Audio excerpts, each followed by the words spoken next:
할렐루야. 옆에 분들에게 인사 나눕니다. 사랑합니다. 축복합니다.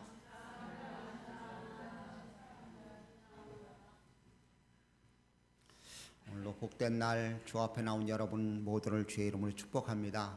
주님이 이 시간도 여러분과 저를 향한 하나님의 선하고 아름답고 귀한 뜻이 성취되어지는 축복의 시간 되어지길 원합니다. 세상 돌아가는 모습을 보면 참 오리무중인 것 같아요. 뭐가 뭔지 모르고 뒤죽박죽이고 어떻게 살아가는지를 모를 정도로 세상에 혼돈에 가득 차 있습니다. 근데 그것이 꼭 세상만이 아니라 믿는 우리들도 역시 방향을 잃은 것 같은 느낌을 받을 때가 종종 있습니다. 그 쥐 가운데 좀 큰 쥐가 있다고 그래요. 그런데 그 쥐들이요, 큰 나무에 한 마리가 달려가지고 그 나무를 돌기 시작하면 나머지 쥐들도요 따라서 돈대요. 그래 그 나무를 돌다가 겨우 모두 다 지쳐서 죽는다고 그래요. 그러니까 방향 없이 막 돌아가는 모습, 그것이 지금 우리가 살고 있는 시대의 모습이 아닌가 그렇습니다. 이러한 때 우리는 하나님이 원하시는 방향대로 나아가서 형통의 길을 누리기를 주의 이름으로 부탁을 드립니다. 그래서 오늘 제목을 형통이라고 그랬습니다. 형통 싫어하시는 분 손 들어보세요. 부끄러워서 손을 못 드시면 발 들어보세요.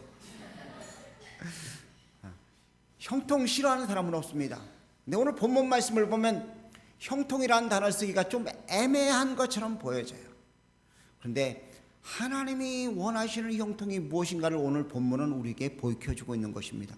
오늘 여러분과 제가 하나님이 원하시는 형통, 주님이 바라시는 형통이 우리 속에 이루어져서 아름답고 귀한 역사를 이룰 수 있기를 간절히 원합니다. 오늘 본문의 내용은 사도 바울의 이야기입니다. 사도 바울이 아시아 지역에 가서 전도의 열매를 많이 맺었습니다. 성과가 있었어요. 그래서 그쪽으로 가려고 하는데 하나님이 노하고 거절을 하셔요. 자, 생각해 보세요. 자, 신세대 아파트 가가지고 전도를 했는데 10명이 교회를 나온다고 그랬습니다. 가고 싶을까요? 또 다음번에는 안 갈까요? 여러분 별로 전도에 관심이 없으셔서 가고 싶겠죠. 그렇죠? 또 가면 또 10명은 배쳐질까? 또 어떤 역사가 나타날까 하는 생각 때문에 움직이겠죠. 근데 하나님이 너 글로 가지 마. 그래서 자꾸만 그쪽으로 가려고 방향을 그쪽으로 옮기는데 북쪽으로 자꾸만 옮기는데 하나님이 정반대인 서쪽으로 방향을 트십니다. 그래도 말을 안 들으니까 하나님께서 환상 가운데 나타나십니다. 그리고 마게도냐 사람이 나타나가지고 와서 우리를 도우라고 그럽니다. 그러니까 사도 바울이 울며 겨자 먹기로 그쪽으로 넘어가요. 그래서 빌립보 지역에 가서 복음을 전합니다. 그리고 빌립보 지역에 가서 복음을 전하면서 기도하는 곳을 찾다가 자주장사인 누디아를 만나고 그에게 복음을 전했더니 복음을 받아들이고 나를 예수 믿는 사람으로 알거든 우리 집에 와서 거하라고 이야기를 합니다. 그래 그 집에 거하면서 기도하러 다니고 복음을 증거할 준비를 하고 있었습니다. 그런데 가다가 기도하는 곳을 가다가 귀신 들린 여종을 만납니다. 오늘 16절의 말씀이 그 말씀이죠. 기도하는 곳을 가다가 유대인들은 그 지역에 10명 이상만 남자가 살면 회당을 짓게 되어 있습니다. 그런데 10명의 남자가 없었어요. 유대인들이. 그러니까 할 수 있는 방법은요, 기도하는 장소를 만들어 놓는 것이죠. 그 기도하는 장소에 가다가 귀신 들린 여종을 만나게 됩니다. 근데 이 귀신 들린 여종의 주인은요 여러 명이었어요. 한 사람을 이용해서 여러 사람이 때로 붙어가지고 돈을 벌어먹고 있었습니다. 근데 이 바울과 그 동행하는 사람들을 보고서 소리를 지릅니다. 이 사람들은 지극히 높은 하나님의 종으로 구원의 길을 너에게 전하는 것이라. 복음을 전해요. 그런데 귀신 들린 사람이 이야기하니까 신뢰감이 없고요. 또 영적으로 온전치 못하기 때문에 바울이 불쌍히 여겨서 그 귀신 들린 사람을 치유합니다. 여종을 고쳐줍니다. 그 귀신에게 이르되 예수 그리스도의 이름으로 내가 내게 명하노니 그에게서 나오라 하니 귀신이 즉시 나오게 됩니다. 얼마나 놀라운 일을 했어요. 전도해가지고 병을 고쳐주었어요. 그러면 얼마나 신나겠어요. 막 기분이 좋을 그런 상황인데 그것 때문에 어떻게 해요? 감옥에 갇히게 됩니다.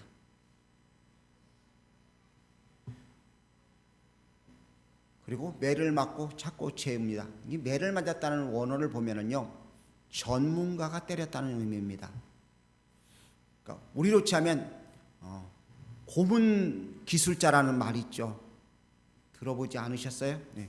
고문을 너무나 잘해가지고요, 전문가인 거예요. 이들은 매를 가지고 다니는데요, 채찍도 여러 가지 종류의 채찍을 허리에 차고 다니면서 그런 매를 때리는 사람들입니다. 이 사람이 누구를 때렸어요? 바울을요. 얼마나 힘들었겠어요. 그리고 착고에 채여서 감옥에 갇힙니다. 착고는요, 두 다리를 쫙 벌려가지고서요, 양쪽에다가 묶는 거예요. 꼼짝살상을 못하게 묶는 거예요. 그리고 감옥에 갇혔습니다. 자, 가만히 생각해 보십시오. 이게 형통입니까? 이게 형통이 아닌 것처럼 보여지는데 하나님은요, 그것을 이용하셔서 형통이라고 말씀하고 계시다는 것입니다. 잘 알아야 되는 게요, 우리의 삶이 고달프기만 하다고 해서 불통이라고 생각하는 것은 큰 오산입니다. 어렵고 힘들고 괴로울 때에도 하나님은 그 일들을 통해서 형통의 자리로 이끄신다는 사실을 분명히 믿으시길 주의로 부탁을 드립니다. 매를 맞았어요. 착고에 채웠어요. 아니, 매를 맞는 것도 힘들어 죽겠어요. 지금 막 온몸이 쑤시고 아파요. 매를 맞아서. 그냥 매 맞는 정도가 아니라요, 끄트머리 채찍이 달려가지고 살점이 떨어져 나가고요, 여러 채찍을 맞았고요, 몸도 다리를 벌려놓고 얼마나 힘들게 지금 있는 그런 상태입니까? 근데 그런 상황 속에서 바울이 하나님의 놀라운 은혜를 경험하게 됩니다. 첫 번째는요, 형통이 무엇이냐? 그런 가운데도 하나님의 함께 하시는 것이 형통이라는 것입니다. 우리는 어려움을 당할 때, 힘든 일을 당할 때 하나님이 함께 하느냐 그렇지 않느냐를 잘 진단해 보아야 됩니다. 우리가 착각하는 것 가운데요, 하나님이 떠났다 들어왔다 하는 하나님으로 착각을 해요. 아닙니다. 주님은 우리와 영원히 함께 하시기 위해서 이 땅에 오신 줄로 믿습니다. 보혜사를 보내사 우리와 영원히 함께 하시며 우리를 붙잡아 주시는 분이 주님이신 줄로 믿어요. 재미있는 것 하나를 우리가 좀 볼 필요가 있습니다. 25절 말씀입니다. 누가 크게 한번 읽어보십시오. 마이크 드신 분이 한번 읽어보십시오. 영상으로 나가야 되니까요. 한밤중에 바울과 실라가 기도하고 하나님을 찬송하며 죄수들이 듣더라. 아멘. 언제요? 바울이 잡혔습니다. 매를 맞았어요. 근데 언제 기도를 시작했다고요? 그럼 그동안 뭐 했어요, 바울은?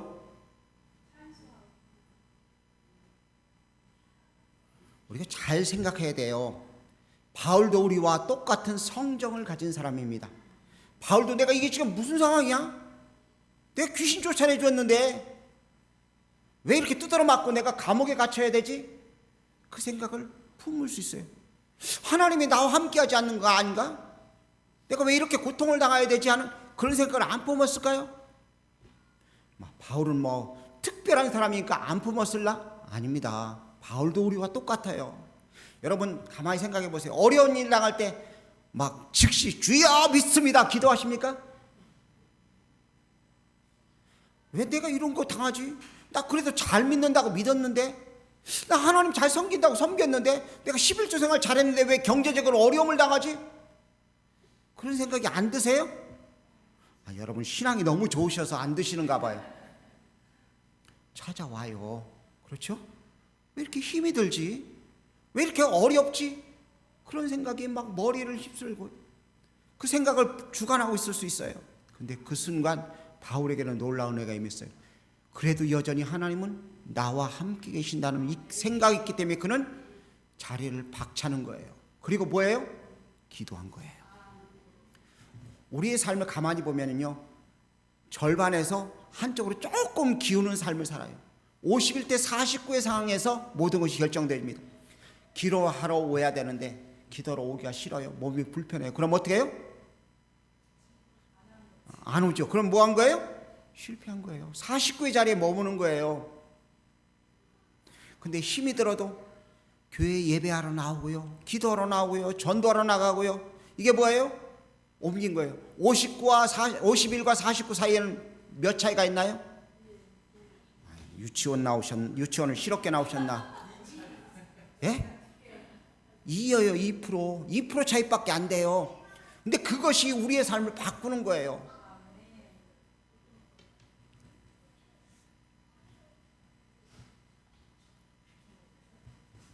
길로아라는 목사님이 시골로 전도하러 가게 되었습니다. 할아버지 한 분을 만나서 예수님을 전했습니다. 그러자 그 할아버지가 대답했습니다. 나는 예수님 믿는다고. 나는 예수님 믿고 예수님 만난 것이 내 생에 가장 위대한 일이라고 이야기했습니다. 그러자 길로아 목사님이 대답을 하셨습니다. 우리 인생의 가장 위대한 일은 주님과 동행하는 일입니다. 맞습니다. 주님이 이 시간 우리와 동행하고 있음을 분명히 믿으십시오. 그러면 그게 형통의 시작이에요. 자, 요셉의 모습을 우리가 좀 기울여 볼 필요가 있습니다. 요셉이 자기 아버지 집에서 형들에 의해서 인신매매를 당해요. 다른 사람도 아닙니다. 피부치인 형들에 의해서 애굽으로 팔려가요. 그리고 애굽에 팔려갔는데 그래서 좀 괜찮아질만 해서 이제 종살이에 좀 몸에 젖을만 하니까 보디바 주인집 여자가 꼬리를 칩니다. 나와 동침하자고. 요셉이 아마 저처럼 핸섬하게 생겼는가 봐요. 유혹을 합니다. 근데 그걸 거절해요. 내가 하나님과 주인에게 죄를 지을 수 없다. 근데 그것 때문에 강간범이라는 누명을 쓰고 감옥에 갇히게 돼요. 형통이 아니잖아요. 억울하잖아요. 선하게 살았는데. 근데 하나님은요, 그런 요셉을 사용하셔요. 그리고 결국 애굽의 총리가 되어서 하나님의 놀라운 일들을 이루는 것을 보게 됩니다. 오늘 우리들 속에 하나님을 찾는 마음을 자꾸만 늘려나가야 될 줄로 압니다. 49에서 50일 그 사이에서 방황하는 것이 아니라요, 좀 힘이 들다가도 그 시간을 단축해서 50일로 가는 그 시간이 점점 빨라질 수 있기를 주의로 부탁을 드립니다. 자꾸 빨라져야 돼요. 그리고 50일의 수준이 아니라요, 60, 70, 80, 90으로 나아가야 될 줄로 믿습니다. 그래, 내가 좀 힘이 들어도 이제 기도해보자. 이제 하나님께 부르짖어보자. 주님이 나와 함께 하시는데 뭐 걱정이야. 하나님을 매달려보자고 자꾸 나아가야 되는 거예요. 하나님의 동행하심을 믿지 못하니까, 하나님이 함께 하신 형통의 역사를 믿지 못하니까 자꾸 49의 자리에 머물러가서 주저앉아 있는 거예요. 왜 내 인생은 왜 이 모양이지? 내 신앙은 왜 이 상태이지? 하고 자꾸만 주저앉아 있는 거예요. 그 자리에서 떨치고 일어나야 될 줄은, 방법은요, 하나님이 나와 함께 하심을 믿는 믿음이에요. 이게 형통의 출발점이라는 이야기입니다. 여러분과 제가 이 귀한 자리에 늘 있기를 간절히 원합니다. 안타깝게도 사람들은 자꾸만 40일과 50일 사이에서 왔다 갔다 하면서 거기에 그대로 머물러 있어요. 그래서 탈피해야 됩니다. 빨리 벗어나야 돼요. 그러지 않으니까 자꾸만 신앙이 퇴보하고요, 상황이 힘들어지고 어렵고 고통스러워지는 것입니다. 오늘 본문에 등장하는 바울이 언제 기도했어요? 한밤중이에요. 한밤중이에요. 한밤중이라는 시간은 뭐 하라는 시간이에요? 기도하라는 시간이요. 야, 할렐루야. 잠자는 시간이에요. 그렇죠? 그 잠자는 시간에 49에서 50일로 옮겨진 거예요. 근데 환경을 보십시오. 다른 사람들은 지금 뭐 해야 될 시간이에요? 자야 될 시간이에요. 근데 바울이 기도했어요.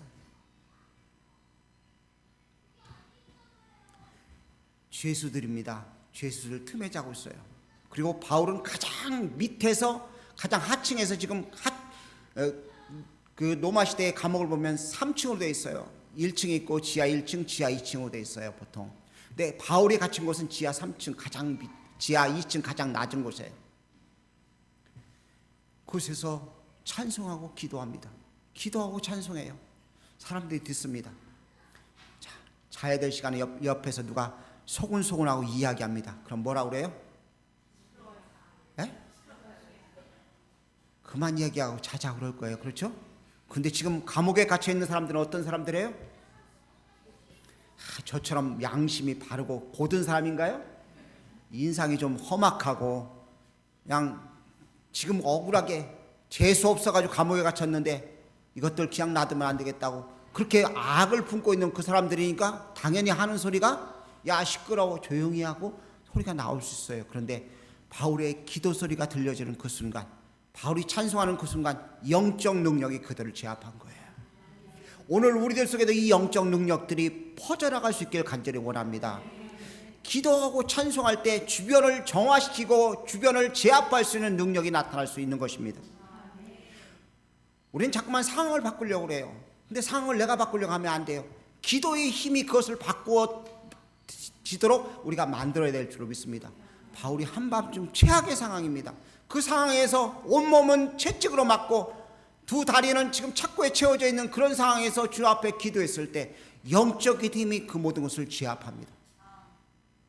죄수들이 듣고 떠들었다는 소리가 없어요. 조용히 하라는 소리가 없어요.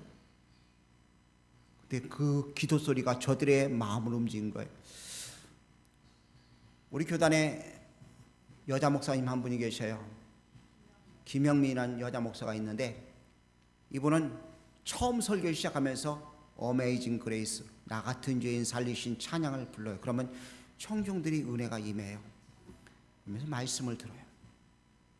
바울이 기도하는 소리가 심령 속에 부딪히면서 그들이 마음이 녹아지기 시작했을 거예요. 마음이 변화된 것이죠. 오늘 우리들의 기도의 힘이, 우리의 찬송의 힘이 사람들을 바꿀 수 있기를 간절히 축복합니다. 환경을 바꿀 수 있기를 주의 이름으로 간절히 부탁을 드립니다.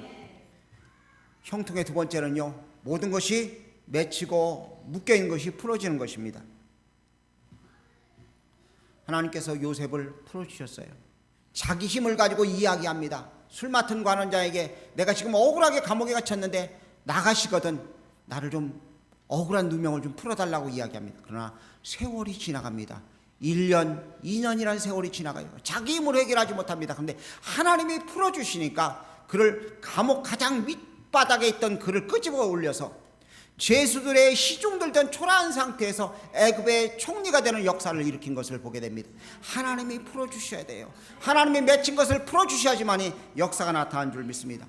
사자굴 속에 갇혀있던 다니엘을 보십시오. 사람들이 사자굴 속에다 집어넣습니다. 근데 하나님이 풀어주시니까 사자 입을 봉하고요, 그를 끄집어내셔서 또 높이시는 모습을 볼 수 있습니다. 여러분과 제가 영적 영역을 확장시키기를 간절히 원합니다. 죄수들이 듣고 저들이 조용하게 만들었습니다. 죄수들도 듣더라고 성경은 기록하고 있어요. 저들도 들었어요. 하나님 앞에 기도하는 소리를 들었어요. 저들이 찬송하는 소리를 들었어요. 근데 저들이 조용했어요. 영적 가마력이 저들을 변화시킨 것인 줄 믿습니다. 여러분의 찬송이 여러분의 가정 속에 울려 퍼질 때, 여러분의 기도가 여러분의 가정 속에 울려 퍼질 때 영적 능력이 가정을 온전케 만드는 역사가 나타나길 주의 이름으로 축복합니다. 환경이 온전케 되어지는 축복의 역사가 나타나길 주의 이름으로 간절히 부탁을 드립니다. 그리고 또 무슨 일이 벌어집니까? 지진이 있고요, 그리고 옥문이 열리고요, 묶여있던 모든 것이 풀어졌습니다. 내가 푸른 것이 아닙니다. 하나님이 풀어주셨어요. 오늘 우리들 속에도 이런 풀어짐의 역사가 있기를 간절히 원합니다. 질병에서 풀어지길 간절히 원합니다. 가난에서 풀어지길 원합니다. 불평, 불만, 원망의 자리에서 풀어지는 역사가 나타난 바 되어지길 주의 이름으로 축복합니다. 이게 형통이에요. 내가 푸는 것이 아니라 주님이 풀어주는 역사, 이게 형통의 역사입니다. 우리는 풀어지는 역사를 경험하지 못하니까 자꾸만 낭망해요. 하나님이 풀어준 거 한번 경험하면요, 그 다음번에는요 주님이 또 일하실 것을 믿는 믿음의 역사가 있는 거예요. 여러분과 제가 이런 귀한 은혜를 누릴 수 있기를 간절히 원합니다. 세 번째는요, 형통이란 무엇이냐? 사명이 무엇인가 깨닫는 것입니다. 여러분과 제가 사명이 무엇인가를 깨달아야 됩니다. 이게 형통의 출발점이에요. 자, 감옥에 갇혔습니다. 옥문이 열렸어요.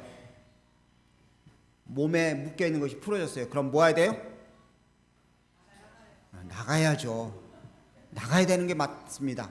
근데 바울이 어떻게 했어요? 나가지 않았어요. 아니, 바울뿐만 아니라 같이 있던 죄수들도 아무도 안 움직였어요. 왜요? 바울의 영적 힘에 의해서 저들이 지금 영적인 놀라운 성령의 놀라운 역사에 취해 있는 상태예요. 지진이 일어나고 착고가 풀어지니까 저들이 어리둥절한 그런 상황입니다. 간수가 그 모습을 보고 자결하라고 합니다. 다 나갈 수가 있어요. 바울도 나갈 수가 있어요. 그런데 나가지 않았어요. 하나님의 뜻이 무엇인가를 지금 기다리고 있는 거예요. 사명을 인식한 사람들은요, 함부로 움직이지 않습니다. 하나님이 완전하게 열어주실 때까지. 오늘 마지막 부분을 보면 상관들이 와갖고 바울한테 제발 좀 나가달라고 요청을 합니다. 나가달라고, 이 감옥에서 나가주시고 이 성에서 떠나달라고 요청을 해요. 여러분과 저의 사명은 타인에게 유익을 주는 것입니다. 요셉이 감옥에 갇혀 있었습니다. 그리고 감옥에서 풀려납니다. 애굽의 총리가 되었습니다. 그리고 애굽뿐만 아니라 그 근동의 모든 사람들의 가뭄을 해결해 주시는 놀라운 역사를 이루었음을 보게 됩니다. 타인에게 유익을 준 것이었습니다. 오늘 우리들도 마찬가지예요. 오늘 간수가 죽으려고 합니다. 자결하려고 그래요. 근데 그를 향해서 죽지 말라고 이야기합니다. 왜 죽으려고 그랬을까요? 죄수들이 도망갔다고요? 그거 하나만 가지고 감옥 생활 조금 하면 되지 않고 넘어갈 수 있는 그런 상황입니다. 그런데요, 죽으려고 해요. 그 문제 말고도, 죄수의 도망간 문제 말고도 그에게는 수많은 고민과 어려움이 있었음을 우리가 살펴볼 수 있어요. 사람들 보면 모두가 다 행복한 것 같아 보입니다. 그러나 그 나름대로의 다 고민과 괴로움들이 있어요. 하나님이 우리에게 사명을 주셨습니다. 이 사명을 알고 있는 자들은 모든 형통의 자리로 나아간다는 사실을 믿기 때문에 그 사람을 만나 그 사람을 살릴 수 있는 역사가 있는 것입니다. 여러분과 제가 사명을 가지고 나아가는 귀한 자들 되어줄 수 있길 간절히 원합니다. 주님이 말씀하셨죠. 마음을 다하고 목숨을 다하고 뜻을 다하여 주 하나님을 사랑하고 이웃을 내 몸같이 사랑하라고 말씀하셨어요. 이웃에게 사랑을 베푸는 삶을 살라고 말씀하신 것입니다. 캐리라는 간호사가 있었습니다.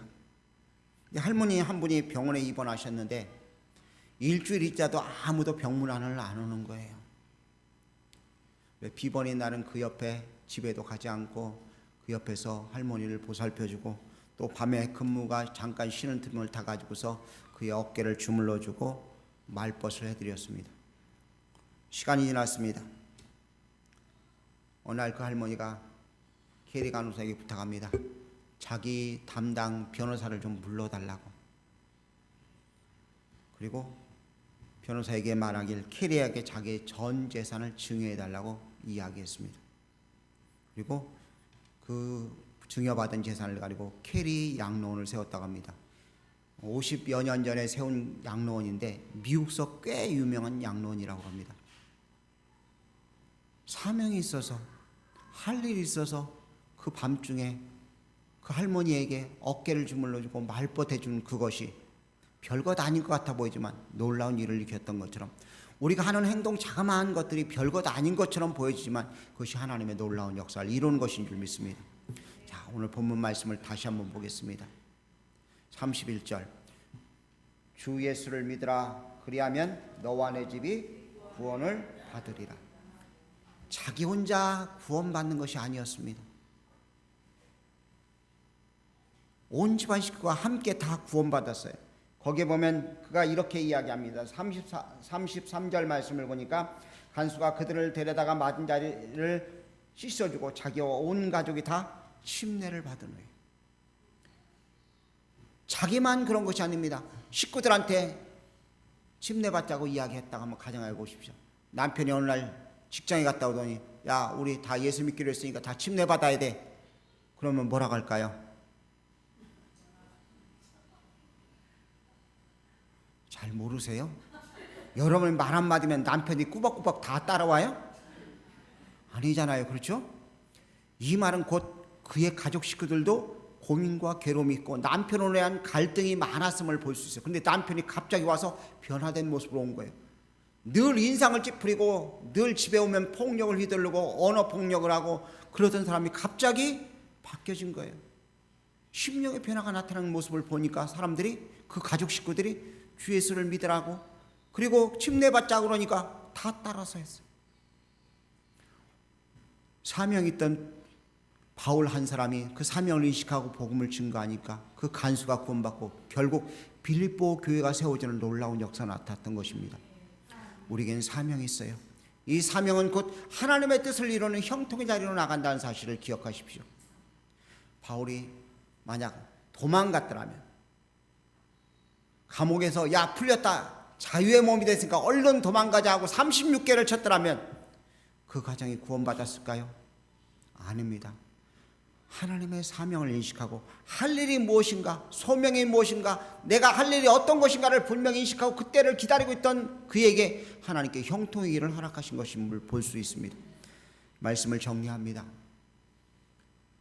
하나님은 여러분과 저에게 하나님이 원하시는 방향의 형통을 요구하십니다. 내가 바라는 형통은요, 부자 되는 거예요. 내가 바라는 형통은 건강해지는 거예요.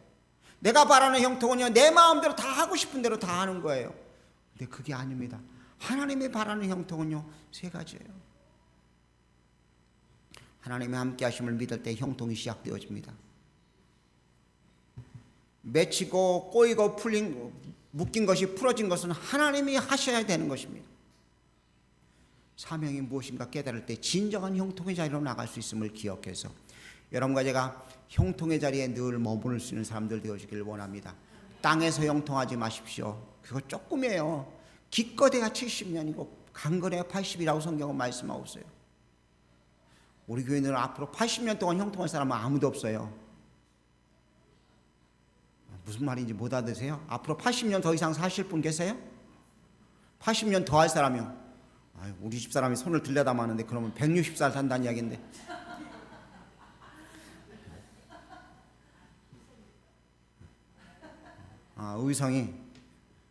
의성이는 혹시 모르겠네요.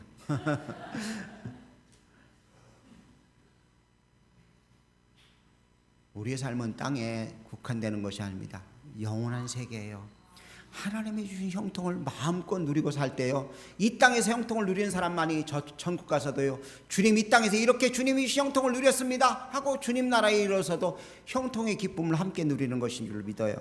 이 시간 말씀 우리가 분명히 기억해서 형통의 자리에 늘 머무를 수 있고 하나님의 주신 형통으로 기뻐할 수 있는 하나님의 사람들 모두가 되어지기를 주의 이름으로 부탁을 드립니다. 기도하겠습니다. 사랑해 주님, 감사합니다.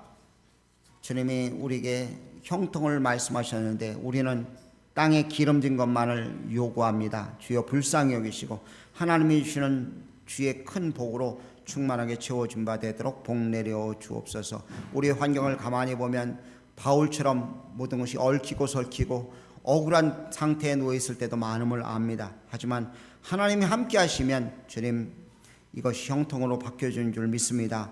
긍휼을 베풀어 주옵소서. 주님이 풀어주시고 주님이 역사하셔서 아름다운 역사를 이루게 하시고 우리가 이 일들을 통해서 영적 영역이 확장되어져서 하나님의 뜻을 이루게 도와주시옵소서. 주께서 함께 하심을 믿습니다. 영광 받으시옵소서. 예수님의 귀하신 이름으로 기도 올려옵나이다. 아멘.